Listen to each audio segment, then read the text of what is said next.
Ryan, Alex, another fascinating contest between these two. Ryan, it's fair to say it's not dull. 12 goals in the two encounters so far. Is that a good result tonight for Bournemouth, given what you've had to deal with of late? Yeah, listen, we've been on a great unbeaten run. Probably the little frustrating thing is not turning these draws into wins. Obviously, Man U on a great kind of run of form themselves, so we knew it would be a tough game, and especially the reaction we showed after each goal, and pushing them right to the very end. So a good result. Alex, those draws, it's 5 straight draws now in the Premier League. How frustrating has it been, and has it been a fair reflection of the performances from Bournemouth? Yeah, definitely very frustrating. Not scoring enough goals has been our main problem. Obviously got 2 today, so an improvement there. I think we've been good overall, though. A lot of clean sheets, which is positive. But yeah, we've got to turn these draws into wins, and yeah, it was disappointing not to nick it at the end there. Ryan, 11 games unbeaten in the Premier League. You've equalled a club record. We know that you lost Antoine Semenyo to Manchester City. I mean, what does it say about Bournemouth that you've managed to dig in and stay on the heels of some of the so-called bigger clubs? Yeah, I think it comes down to a collective mentality. A lot was made about the players we lost in the summer as well, and the club did ever so well to basically not make such a big deal about it and replace them with players that were ready to go. And the managers made it pretty seamless for them to come in and understand our style of football. So delighted with the season so far. We're desperate to kind of kick on now and really have something to fight for come the end of the season. You've had to. So 11 games unbeaten in the Premier League now, a joint best for Bournemouth, and they had to battle back on 2 occasions. Owen, Manchester United taking the lead the first time from the penalty spot. There are a couple of penalty incidents and we have a lot to get through. Was the first one the correct call for you? Yeah, I mean, just a little bit of magic from Cunha. I mean, he's obviously, I think he wants to play in that little number 10 position, but he's good on this left-hand side. Can't believe he chested this, by the way. I mean, honestly, that is a brilliant. And then this little skill to come in between the two, Jimenez and Scott, that is brilliant. And it's just, Jimenez has been terrific in a Bournemouth shirt. He's a young, naive defender, but that control is fantastic. Keeps it close. Wants to come inside. Scott can't overcover there, which he does. And you see Jimenez just pulling there, guys. I mean, there's... Yeah, I just want to come in from a defensive point of view. I mean, I couldn't believe he's made the decision to pull his shirt, to be honest. When he's in that situation, he's past him, he has to leave him, he has to rely on cover. And there was cover with James Hill there. So it was a gift from a Manchester United point of view, a real gift. And obviously, but you're very confident when Bruno steps up on a penalty spot and he tucks it away. But disappointing from the Bournemouth point of view. It's a little bit of ill-discipline there, I thought. Yeah, that's 9 goal involvements for Bruno Fernandes at that point in 9 games against Bournemouth. Who else but him? It's 1-0 at that point. A bit of controversy around the equaliser. Let's take a look at it, because I think Manchester United thought they should have had a second penalty, and the goal comes soon after that. This is the moment, the incident, and the referee said no penalty on this occasion. Am I being pulled down? Yes, I didn't think it was a penalty at the time, to be honest. And when I saw it back, I stick by my first thought. Gut instinct was it wasn't a penalty, and I don't think it was. Yeah, and there's 25 seconds between that penalty call and appeal from United and the equalising goal from Bournemouth. Yeah, Ryan was great on that right-hand side, comes inside. And to be fair, it's just a great finish from Ryan Christie. There's weaker right, he just passes it into the goal. We see Ahmad here with true fair. He probably goes down too easy, Ahmad. Yeah, there's not enough in that for me. No. There's not enough. He kind of has a little pull, but he lets go. And I think, and on this one here, does really well. Ryan comes inside, plays it quickly. Casemiro, you see him come across. He's got Christie, but he gets out to the ball carrier, and nobody really fills in for him. Maybe Harry could step up, or they're a little bit too late, but take nothing away from the finish. In between the legs of Harry Maguire, see it here on this angle. And that's the thing, you don't need to smash it. Yeah. Just pass it into the goal. No chance for Lambs. That was a quality in the goal, wasn't it? The pass. Just fed it through there and just put it into the bottom corner. But once Yoro's gone out there, I thought, go again. He's closed that gap a couple of yards. He needs to close it a couple more yards to try and block the shot, but take nothing away from that finish. That was a brilliant finish. Yeah, flurry of activity, because there was to be a quick response from United, a 3rd goal in the game in the space of 10 minutes. Let's look at how Bruno Fernandes once again gets involved. Yeah, he's brilliant. To be fair, he's the one who played a brilliant ball over the top for Ahmad for that potential penalty. But, I mean, they're so unlucky, Bournemouth, here, because I think the 2 centre-backs are involved. Kobbie Mainoo gets a little bump on the goalkeeper. think Senesi initially flicks it, and then it comes off James Hill at the back, but he's just whipping it into a dangerous area, isn't he? It's difficult to get out of the way of that. It's almost like like you said, the centre-back combining there in a not so great manner. I think Harry Maguire was key in that as well. I think he was so physical. He was so physical against James Hill there, all the way to the very end, and then he just sees it too late. He can't get his head out of the way, and unfortunately for him and Bournemouth, it went in the back of the net. Yeah, we did think that he was the one who scored the way he went off and celebrated. He was trying to claim it, wasn't he? But then definitely an own goal. Let's look at a moment here where you thought this was absolutely brilliant. I think it was Scott hitting the post. Yeah, I just love how quickly he turns. You know, as it comes into him, he's turning, so checks his shoulder. That's exceptional. No chance for the goalkeeper, but he's just really unlucky. Great touch. Look at the technique here as well. Clear picture. Oh, it's almost like that knuckleball. I mean, the goalkeeper very lucky. But like what Owen says, to find that pocket of space, it's a turn, touch at his feet and shot. It's all within 3 touches of the football, and that was very, very unlucky. What a strike that was. Yeah, Bournemouth were to have another opportunity, and it came from the penalty spot. Let's look at the moment that led to it, and the red card for Harry Maguire as well. Did you agree with this? First of all, the ball from Tavernier is brilliant, and he just gets caught wrong side. It's really good football from Bournemouth. They were much better in the second half. Played a lot of tight passes, and I think Harry just gets, gets out there. Harry's just wrong side, forward passing, forward runs. I mean, it's obviously a foul and it's a penalty on Evan Nielsen. I'm not a fan of that being a red card. It's a red card because he's not playing the ball, but I think a penalty is enough of a punishment. I don't think there's any question that's a penalty. I agree, but at the same time, I think the letter of the law is obviously if you don't attempt to play the ball, it's a red card, so by letter of the law it's a red card. But I agree, great play from Bournemouth's point of view, and it was all about that weight of pass into his feet and his first touch. It was a soft penalty for me, I've got to admit. I thought it was a really soft penalty. However, it was a penalty just, and it had to be a red card obviously after that. Evan Nielsen took a great touch as well. Fantastic touch. Took it forward. Often you see people right-footed, they'll take it that way, but because he took it forward, it just the put thing more is, pressure if he takes the touch away, the defender gets a chance to go across and maybe put a block in slide tackle. The minute he takes the touch across him, he's done. He either leaves it or does what Harry did there and almost scrambling to get a feel of the player. And obviously a penalty was awarded, but it was a great first touch. So there are 2 big incidents in the second half. This is one, Evan Nielsen, that we've been talking about, brought down by Harry Maguire. Maguire earns a red card and they give them a penalty. How does that compare to Ahmed just a couple of moments before that? I know Manchester United fans are sitting at home wondering why one was given and the other one wasn't.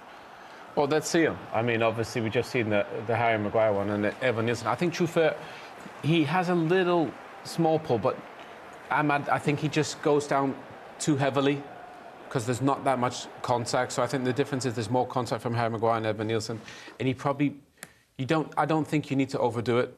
I think if he probably would have gone down a little bit more naturally, he might have had more of a chance. But again, I think the one from Truffert on Ahmad, I think it was soft. I didn't see it as a penalty. And I think that obviously with the on-field decision, with the Harry Maguire situation being given and that not, I think that was a decisive factor, because if that was given, I don't think the VAR, from a Manchester United point of view, if that was given, I don't think the VAR would overturn that. So I think that was a key factor in it as well. Yeah, the weight of the on-field decision is exactly what swung it, and there was not an obvious error, according to VAR. This is the moment from Ellie Jr. Krupi, the equaliser.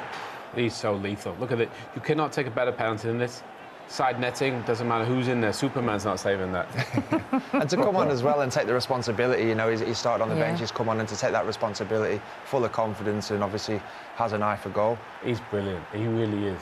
For a young man, he's just so calm. He's a brilliant finisher. He had a huge impact on the game when he came on. Scored the equaliser twice now for Bournemouth against Manchester United, the top-scoring teenager in the Premier League. Let's get some more reaction from the Vitality Stadium. Here is Bruno Fernandes.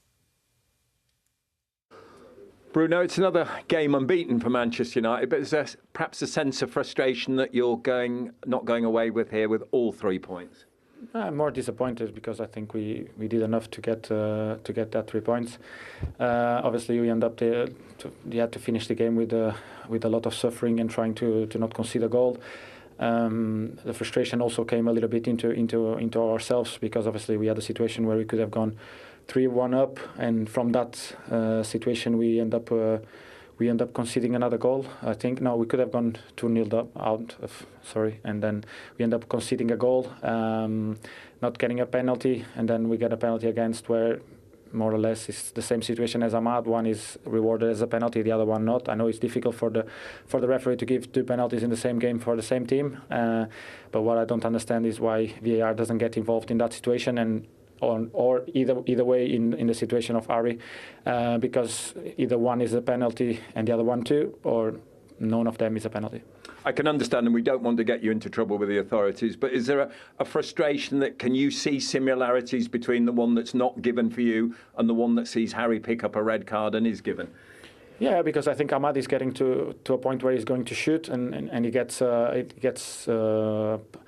pushed or pulled. I can't exactly see how it happens, but you can see that is there something that gets him completely out of balance, and obviously I think it's very frustrating for the small players, because they always say he's very soft on the small players, and when he's in a bigger player, they say they end up giving the falls. I do think that on the Ari situation it is a penalty, but I think in the Ahmad one is also a penalty, and obviously that could have changed the game. So Bruno Fernandes asking the exact same question I just asked the two of you a little bit earlier on. Why is one a penalty and the other is not given? I think he seems to be confused there, because he says one should be given or none, both should be given or none should be given. Do you know what? He's got a valid point. He has got a valid point. And if I'm in that dressing room, I'm saying exactly the same thing after this match. And the only thing I can obviously allude to the fact that the referee gave one, not the other. And whether you agree with it or not, I don't think the VAR is going to go against the referee in these decisions. The 2 penalties could be given or not given in a way, do you know, because of how soft they are. For some people it's a pen, for other people it's not. So I don't think the VAR are going to intervene and go against the referee in any of them situations. Well, unless it's an obvious error, and I don't think they thought that there was and agreed with the weight of the on-field decision. Yeah, I don't disagree with Bruno either. I think that's the tricky thing. You look at one and you look at the other and think there's actually not much in it. There's more in the Maguire-Evan-Nielsen one. I think Trufe just got to be careful. I think when you put the hands on a player, and again, he's not trying to play the ball, is he? I mean, the only thing I just think Ahmad goes down a little bit too easy. He obviously feels the contact and he goes down too easily. Could he maybe have got his shot off or played a little reverse pass into, is it Cunha there? I mean, this one, Harry's he gets done by the ball and the touch, and then he just gets caught wrong side. So then your natural reaction is to reach out.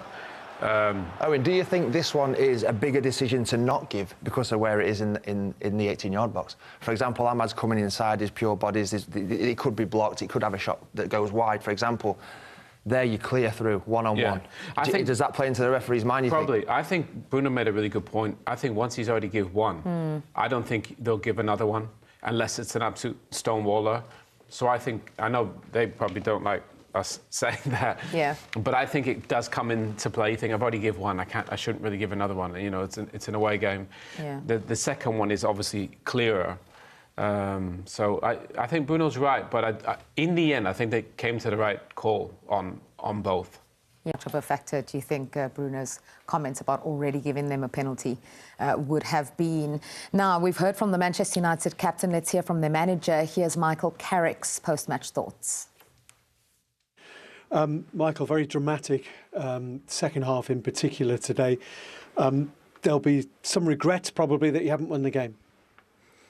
Yeah, we're disappointed. Obviously, the way I thought we created enough opportunities and had some good chances, and then go up in the game and have a big opportunity to go 2-0 up, really, and we get one penalty. We don't get the other. It's exactly the same thing, really. A grab, two-hand grab, and we get one, we don't get the other, which, I don't know, well, he's definitely got one wrong, so I don't know which one he's got wrong, but he doesn't give us the second one, which I think they're both penalties. And it's a massive moment in the game, and then it ends up chaos after that. So, yeah, massive moment in the game, and I don't understand how you can give one and not the other. It's crazy. Yeah, it's a good point, and obviously the ball's in the back of your net while that check is going on, which just adds to the kind of chaos. Yeah, it's just as obvious as you can get when you've already given one, to not give the other one. It's clear. If that's what you believe is a penalty to start with, then the second one has to be. I don't understand how you can't give that. And then obviously to go back and not give it then, and the goal and everything, and after that it was just chaos really. So I was really pleased with the boys at the end, going with the 10 men and seeing the game out and taking a point from it. I think that's a real positive. And in the end, the way it went, at times you can lose them type of games. So to take a point in the end, we'll take that. But obviously we're disappointed that we haven't taken all three. Do you feel that the penalty and a red card was a bit harsh for what Harry actually did? Yeah, maybe. Maybe it ended up chaos at that time, so decisions going different ways, and he's made that decision. Ours should have been a penalty. We should have had 2 penalties, and that wouldn't have happened. Then you've got 10 minutes at the end of normal time and 10 minutes added time at the end with 10 men. Actually, you've done pretty well to get a point out of that 20 minutes. That's a tough 20.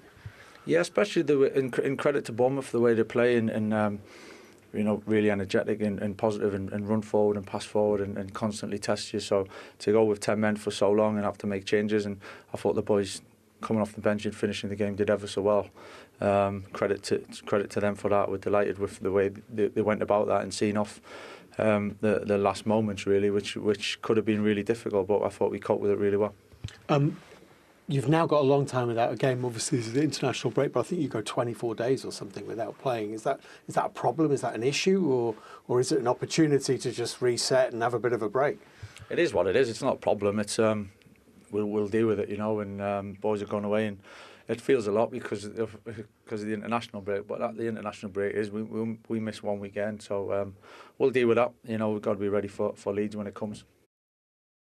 So Michael Carrick pretty much echoing what Bruno Fernandes had said about the 2 penalties, also aggrieved at the fact that they then had a player sent off. But he mentioned a very interesting point as well there, Gary, about the timing of the penalty decision on Ahmad, and then Bournemouth literally went up the other end and scored when it could have been 2-0. Yes, it's a game-changing decision, isn't it? It's such a huge decision because, like you said, 2-0 and then the next minute it's 1-1.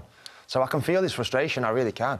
And both himself and Fernandes is not arguing about the penalty that they conceded, but obviously they're looking at it in 2 aspects like we've just seen then and saying, well, if that's given then surely that has to be given. So I feel sorry for him. I really understand his frustration, and they are huge, huge moments for a referee and the VAR, particularly because obviously 2-0 and 1-1 is a totally different game.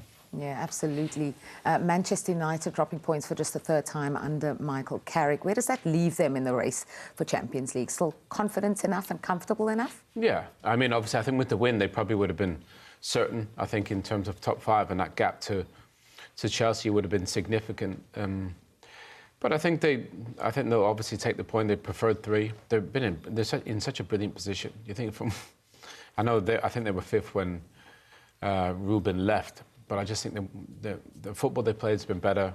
Everybody's happy. They're getting results, obviously, today. But that's against a good Bournemouth team as well. Yeah. And the point the reporter made about playing for 20 minutes with 10 men, I thought they dealt with that really well. So I think in every phase, they're playing better, they're getting points, they're managing games better as well. Obviously, 3 would have been a lot nicer, but they control their own destiny for Champions League football, and that's the most important thing.